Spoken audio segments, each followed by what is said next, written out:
મારા ઉત્સાહ અને ઉમંગને ઉદ્યોગ સાહસિકતામાં ફેરવવા માટે, મારી કલાને આવડત અને આત્મવિશ્વાસમાં ફેરવવા માટે, મને યોગ્ય તાલીમ અને સુવિધાઓ આપી સફળતા સુધી પહોંચાડવા માટે, અનેક સુવિધાઓ આપીને મને મારા લક્ષ્ય સુધી પહોંચાડવા માટે. આ બધાનો છે એક જ અવાજ, આભાર ગુજરાત સરકાર. કારણ કે ગુજરાત સરકારે આપ્યો છે એમને શિક્ષણનો, સર્વાંગી વિકાસનો અને રોજગારનો અધિકાર.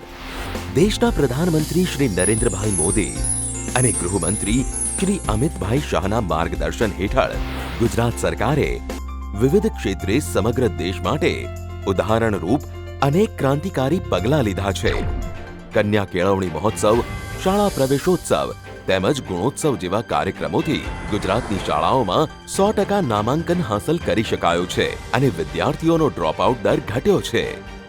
શિક્ષણના ક્ષેત્રમાં ગુજરાત સરકારે કરેલા ક્રાંતિકારી ફેરફારો અને તેના રચનાત્મક પરિણામોના કારણે ગુજરાત આજે સમગ્ર દેશ માટે ઉદાહરણરૂપ બની ગયું છે. જ્ઞાનકુંજ પ્રોજેક્ટના અભિનવ વિચાર હેઠળ શાળા કક્ષાએ ટેકનોલોજીની મદદથી સ્માર્ટ બોર્ડ સાથે ઇન્ટરેક્ટિવ શિક્ષણ આપવાનો નવતર અભિગમ અપનાવવામાં આવ્યો છે. વિદ્યાલક્ષ્મી બોન્ડ યોજના હેઠળ ધોરણ 1માં 100% કન્યાઓનું નામાંકન થાય. નવીન પ્રવેશ મેળવનાર કન્યાઓ ધોરણ 7 સુધી અભ્યાસ ચાલુ રાખે તે માટે ₹2000 લેખે વિદ્યાલક્ષ્મી બોન્ડ આપવામાં આવે છે. દેશમાં ગુજરાત એકમાત્ર એવું રાજ્ય છે જ્યાં બાળકોને ભાર વિનાનું ભણતર અને અદ્યતન સુવિધાઓ આપવા માટે તેમના હાથમાં ટેબ્લેટ આપીને તેમના માટે ઇન્ટરનેટ થકી જ્ઞાન મેળવવાના દરવાજા ખોલવાની પહેલ કરવામાં આવી. આજે જેનો લાભ આશરે 50 લાખથી વધુ વિદ્યાર્થીઓ લઈ રહ્યા છે.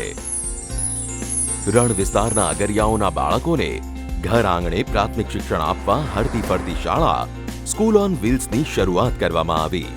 કોરોના કાળમાં ધોરણ 1 થી 12ના ઓનલાઈન વર્ગો શરૂ કરીને રાજ્યના છેક છેવાડાના ગામો સુધી તેમના ઘર આંગણે શાળા પહોંચાડી હોમ લર્નિંગ શક્ય બનાવ્યું. રાજ્યની પ્રાથમિક શાળાઓમાં શિક્ષણની ગુણવત્તા સુધારવાના ઉમદા હેતુથી નવી શિક્ષણ નીતિના અનેક આયામો પર ધ્યાન કેન્દ્રિત કરી આવનારા સમયમાં ગુજરાતની સરકારી શાળાના નવનિર્માણના ધ્યેય સાથે ગુજરાત સરકાર દ્વારા મિશન સ્કૂલ્સ ઓફ એક્સલન્સની પહેલ કરવામાં આવી છે. મોડલ સ્કૂલોને તાલુકાની સર્વોત્તમ શાળાઓ બનાવવા અને ધોરણ 6 થી 12માં ગુણવત્તાયુક્ત શિક્ષણ આપવા વિવિધ વિષયોના નિષ્ણાંતો થકી બાળકોના સર્વાંગી વિકાસની સાથે સ્પર્ધાત્મક પરીક્ષાઓની તાલીમ આપવાનું શરૂ કરવામાં આવ્યું.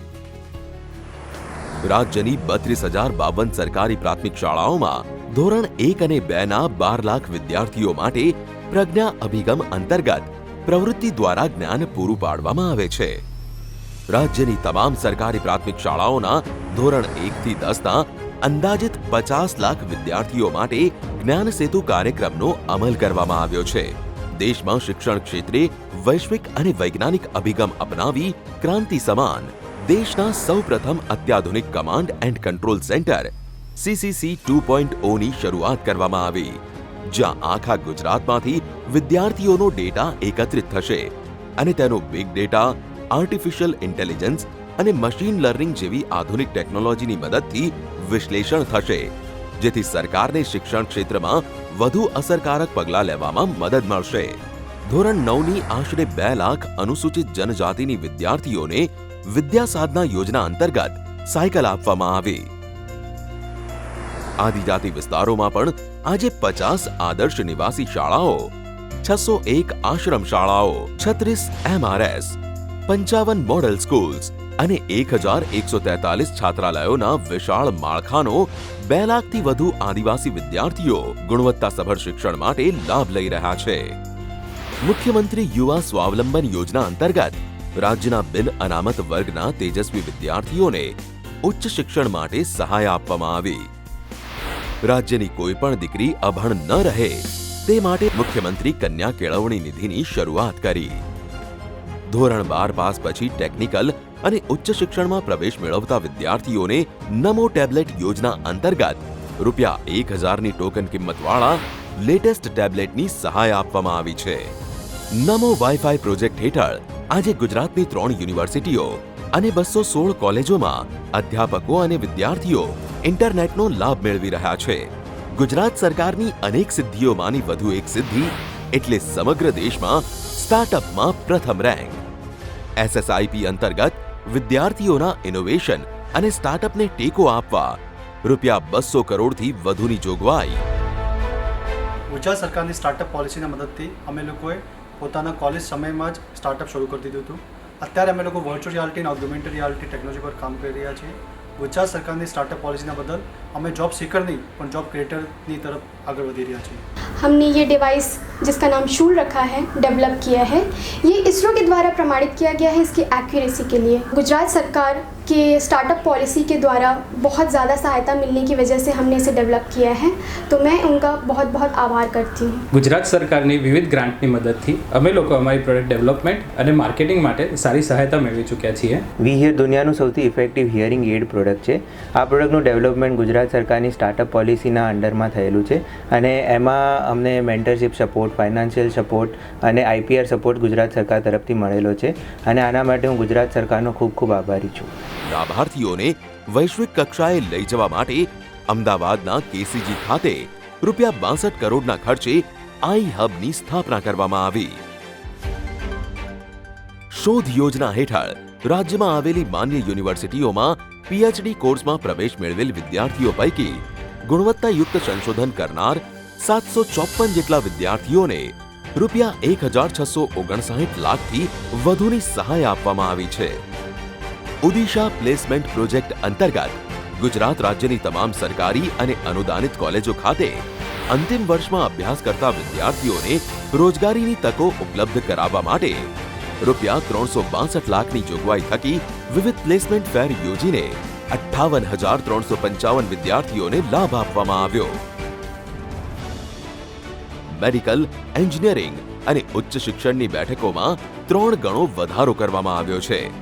MBBS, ડિપ્લોમા, અનુસ્નાતક સંશોધન જેવા ટેકનિકલ, પેરામેડિકલ, પ્રોફેશનલ વગેરે કોર્સીસ માટે વિદેશમાં ઉચ્ચ અભ્યાસ માટે જવા ઈચ્છતા વિદ્યાર્થીઓને ₹15 લાખની લોન સહાય આપવાનો મહત્વપૂર્ણ નિર્ણય સરકારે કર્યો છે.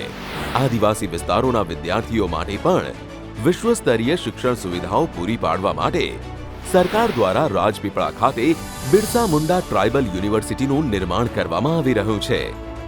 સરકારે વિદેશમાં ઉચ્ચ અભ્યાસ માટે આદિવાસી વિદ્યાર્થીઓને લોન સહાય આપીને આ વિદ્યાર્થીઓના ભણતરને એક નવી દિશા આપી. મિનિસ્ટ્રી ઓફ એજ્યુકેશન દ્વારા બેસ્ટ પરફોર્મિંગ સ્ટેટનો એવોર્ડ મેળવનાર અને 100% કામગીરી કરનાર ગુજરાત એકમાત્ર રાજ્ય છે. યુવાનોના સર્વાંગી વિકાસ માટે સતત પ્રયત્નશીલ સરકાર દ્વારા રમતગમતના ક્ષેત્રે અનેક પગલાઓ લેવામાં આવ્યા છે. રાજ્યના યુવક યુવતીઓમાં સાહસની ભાવના મજબૂત કરવા જૂનાગઢના ગિરનાર પર્વતના 7,700 પગથિયા પર દર વર્ષે રાજ્ય અને રાષ્ટ્રીય કક્ષાની આરોહણ અવરોહણ સ્પર્ધાનું આયોજન કરાય છે. રાજ્યના આશાસ્પદ તરવૈયાઓને સમુદ્ર તરણની તાલીમ આપી ચોરવાડથી વેરાવળ વચ્ચેના અરબી સમુદ્રમાં વીર સાવરકર અખિલ ભારત સમુદ્ર તરણ સ્પર્ધાનું આયોજન કરવામાં આવે છે.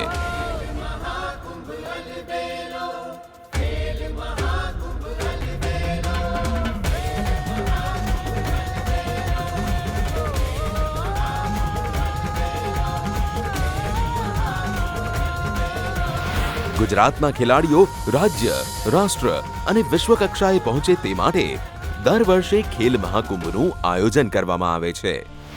શક્તિદૂત યોજના અંતર્ગત 236 ખેલાડીઓની પસંદગી કરી ₹1,323 લાખથી વધુની સહાય આપવામાં આવી છે. ગુજરાત સરકારની શક્તિદૂત યોજના હેઠળ મને આર્થિક સહાય અને પ્રોત્સાહન મળે છે, તે બદલ હું ગુજરાત સરકારનો ખૂબ ખૂબ આભાર માનું છું. મને ગુજરાત સરકાર દ્વારા શક્તિદૂત યોજના દ્વારા આર્થિક સહાય મળે છે, જેના માટે હું ગુજરાત સરકારને ખૂબ ખૂબ આભાર માનું છું. રમતગમતના પ્રશિક્ષણ સાથે શિક્ષણનો સમન્વય એટલે જિલ્લા કક્ષા સ્પોર્ટ્સ સ્કૂલ. ગુજરાતમાં રમતગમતનું વાતાવરણ બને, શાળા સ્તરે રમતગમતનો બહોળા પ્રમાણમાં વિકાસ થાય અને રાષ્ટ્રીય તેમજ આંતરરાષ્ટ્રીય સ્તરે ગુજરાતના રમતવીરોની પ્રતિભા ખીલે એવા શુભ આશયથી ગુજરાત સરકારે આ સ્પોર્ટ્સ સ્કૂલ્સની શરૂઆત કરી છે.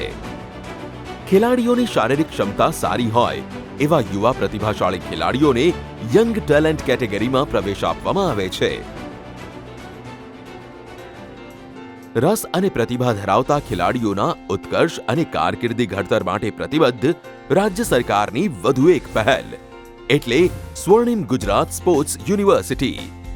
આ university international association of physical education અને સ્પોર્ટ્સ યુનિવર્સિટીઝની મેમ્બરશિપ મેળવનાર દેશની પ્રથમ યુનિવર્સિટી છે. રમતવીરોને વધુ પ્રોત્સાહન આપવા માટે ખેલ મહાકુંભ, રાષ્ટ્રકક્ષાની વિવિધ સ્પર્ધાઓમાં ભાગ લીધેલ વિજેતા અને મેડલ મેળવેલ ખેલાડીઓને COE યોજનામાં સમાવિષ્ટ 24 રમતોમાં પ્રતિ ખેલાડી અંદાજે ₹65,000ની વાર્ષિક સહાય અને નિવાસી યોજનામાં સમાવિષ્ટ 13 રમતોમાં અંદાજે ₹3 લાખની વાર્ષિક સહાય આપવામાં આવી રહી છે. ગુજરાત સરકારની COE યોજનામાં છેલ્લા 3 વર્ષથી મારું સિલેક્શન થાય છે. એના કારણે મને મારા ભણતર અને રમતમાં ઘણો લાભ થયો છે. ગુજરાત સરકારના COE યોજના હેઠળ મને તેનો લાભ મળે છે, જેથી આર્થિક સહાય અને પ્રોત્સાહન પણ મળે છે. ગુજરાત સરકારની COE યોજના હેઠળ છેલ્લા 8 વર્ષથી હું પસંદગી પામેલ છું, જેના મને ખૂબ લાભ થયા છે. ગુજરાત રાજ્ય સરકારે મને COE પ્લેયર એક્સેલન્ટ સ્ટુડન્ટ તરીકે મારી પસંદગી કરેલ છે. આ યોજનાની અંતર્ગત મારા ભણતર અને મારે સ્પોર્ટ્સમાં આર્થિક રીતે ઘણી બધી સહાય થઈ છે. એટલું જ નહીં, આંતરરાષ્ટ્રીય કક્ષાએ ભાગ લીધેલ અને રાષ્ટ્ર કક્ષાએ પદક વિજેતા ખેલાડીઓને સ્પોર્ટ્સ પર્સન એમ્પ્લોયમેન્ટ અંતર્ગત સરકારી, અર્ધ સરકારી અને પ્રાઇવેટ સંસ્થાઓમાં રોજગારી આપવામાં આવે છે. રમશે ગુજરાત, જીતશે ગુજરાત સંકલ્પ હેઠળ અદ્યતન ટેકનોલોજીના ઉપયોગથી મોબાઈલ ટુ સ્પોર્ટ્સ યોજનામાં વેબસાઇટ અને સોશિયલ મીડિયાના માધ્યમથી શાળા કોલેજો તથા યુનિવર્સિટીમાં પ્રચાર પ્રસાર કરીને જાગૃતતા લાવવામાં આવી રહી છે, જેથી બાળકો મોબાઈલ છોડીને રમતગમતના મેદાને આવે. યોગ્ય શિક્ષણ મેળવ્યા પછી યુવાનોનો સૌથી મોટો પ્રશ્ન હોય છે યોગ્ય કારકિર્દી અને રોજગાર. હર હાથ કો કામના સૂત્રને સાર્થક કરતી લર્નિંગ વિથ અર્નિંગના કન્સેપ્ટ સાથે યુવાનોના હિતની સુપેરે દરકાર કરતી ગુજરાત સરકારે ગુજરાતમાં ઉદ્યોગોને કુશળ માનવબળ મળે અને યુવા રોજગાર સક્ષમ બને, તેમને ઉજળી તકો મળે, યુવાનોના સપના સાકાર થાય, તે હેતુથી મુખ્યમંત્રી એપ્રેન્ટિસશિપ યોજના અમલમાં મૂકી. તેના થકી ગુજરાતના યુવાનોને યોગ્ય દિશામાં વાળવાનો ઉમદા પ્રયાસ કર્યો છે. શિષ્યવૃત્તિની સહાય અને ITIમાં ડિફરન્ટ ટાઈપ ઓફ કંપનીને બોલાવીને અમને જોબનું રિપ્લેસમેન્ટ પણ સારું પૂરું પાડવામાં આવે છે. એટલું જ નહીં, પારદર્શી વહીવટ અને યોજનાના લાભાર્થીઓના સરળ ઉપયોગ માટે રાષ્ટ્રીય કક્ષાનું એપ્રેન્ટિસશિપ પોર્ટલ પણ કાર્યરત કરવામાં આવ્યું છે. કારીગર તાલીમ યોજનાનો અસરકારક અમલ કરીને 689 ITIમાં 1 લાખથી વધુ બેઠકો ઉપર વિવિધ રોજગારલક્ષી અભ્યાસક્રમોમાં યુવાનોને તાલીમ આપવામાં આવી રહી છે. અનોખી સિદ્ધિ તરીકે ટોયોટા અને આઈશર જેવી કંપનીઓ સાથે MOU સાઇન કર્યા, જે અંતર્ગત તાલીમાર્થીઓને પ્રેક્ટિકલ અને થિયરીની તાલીમ આપવામાં આવે છે. ઓન જોબ તાલીમ અને ઇન્ડસ્ટ્રીયલ તાલીમનો લાભ મળે છે, તેમજ વર્ષાંતે કરિયર ડેનું આયોજન કરીને ટોયોટા કે અન્ય ઇન્ડસ્ટ્રીઝમાં 100% રોજગારીની તકો આપવામાં આવે છે. આમ ગરીબ વિદ્યાર્થીઓને એક પણ પૈસો ખર્ચ કર્યા વિના શિક્ષણ સાથે નોકરી પણ આપવામાં આવે છે. તાલીમ અને સ્કિલ ડેવલપમેન્ટ માટે IIM અને IIT જેવી અદ્યતન કક્ષાની ઇન્સ્ટિટ્યૂટ સ્થાપવા માટે સરકારશ્રી દ્વારા નાસ્મેદ ખાતે 20 એકર જમીનની ફાળવણી કરવામાં આવી છે. MSMEના વિકાસ દ્વારા છેલ્લા 4 વર્ષમાં 30 લાખ કરતાં વધુ કારખાનાઓનો વિકાસ કરીને 73 લાખ ઉપરાંત યુવાનોને રોજગાર સ્વરોજગારની સવલતો પૂરી પાડવામાં આવી છે. 2085 ભરતી મેળાના આયોજન થકી કુલ 4 લાખથી વધુ યુવાનોને રોજગારી આપવામાં આવી છે અને બેરોજગાર આદિજાતિ યુવાનોને પગભર બનાવવા ₹3,238 લાખથી વધુની લોન સહાય આપવામાં આવી છે. અસંગઠિત ક્ષેત્રના શ્રમયોગીઓની નોંધણી કરીને કોમન સર્વિસ સેન્ટર મારફત યુવિન કાર્ડ આપવાની કામગીરી પણ કરવામાં આવી છે. ગુજરાત એકમાત્ર એવું રાજ્ય છે જ્યાં કોરોના કાળમાં પણ ગુજરાતના યુવાનો બેરોજગાર ન રહે, તે હેતુથી વર્ચ્યુઅલ ભરતી મેળાનો નવતર અભિગમ અમલમાં મૂકવામાં આવ્યો. આજે ગુજરાતના દરેક યુવાનની સાથે છે પ્રગતિ, અને ઉન્નતિની રાહ પર સદા આગળ વધારતી પ્રેરિત કરતી સરકાર, જે નીત નવા આયોજનો દ્વારા યુવા પેઢીને આગળ વધવા પ્રોત્સાહિત કરે છે. ગુજરાત સરકારે યુવાધન માટે શૈક્ષણિક, આર્થિક અને સામાજિક યોજનાઓનો અસરકારક અમલ કરી પ્રત્યેક વિદ્યાર્થીને શિક્ષણ અને પ્રત્યેક હાથને કામના મંત્રને મૂર્તિમંત કર્યો છે અને રાજ્યનો બહુમુખી વિકાસ કર્યો છે. સંનિષ્ઠ સરકાર, હર એકની દરકાર.